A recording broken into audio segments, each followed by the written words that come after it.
Ladies and gentlemen of legislation, my name is Jack Olson, and I am here today on the behalf of justice and victims everywhere. Myself and many other Americans do not support the abolition of the death penalty. The death sentence, while seemingly barbaric and antiquated, is and will always be the ultimate penalty for criminals. It is a serious sentence, and justly and rightly so, and should not be toyed with lightly. However, in the end, I believe that the state should maintain the right to the highest of sentences. Some argue that this is an easy way out for offenders, and others will rightly accuse it of being more expensive than life in prison. But I will defend its use time and time again, since I believe that some criminals have committed acts so heinous that they cannot repent for their sins and must face the ultimate sentence.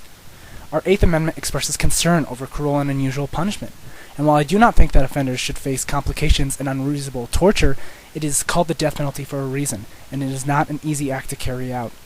In a 2006 to 2011 content analysis, following the co-victims of murder victims done by R. Tewksbury, they found that most of the respondents, 35%, felt that the execution felt like justice.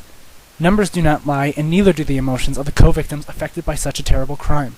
I do not advocate that the death penalty is a deterrent of crime.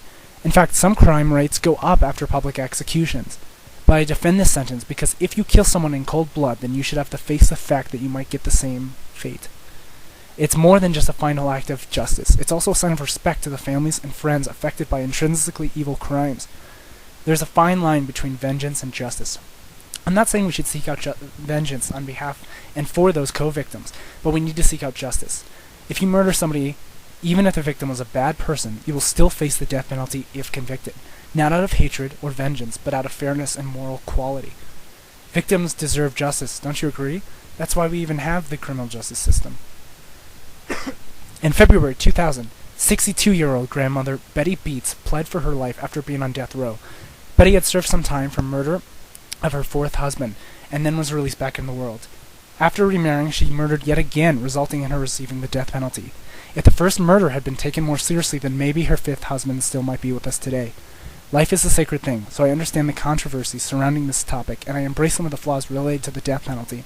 However, as barbaric as the death penalty seems, and while some of my arguments may seem based on principle and morality versus flat facts, we need to take a stand and keep the sentence as a reminder, not just to criminals and to policy, but to society, moral law, that murder can be met with the ultimate sentence.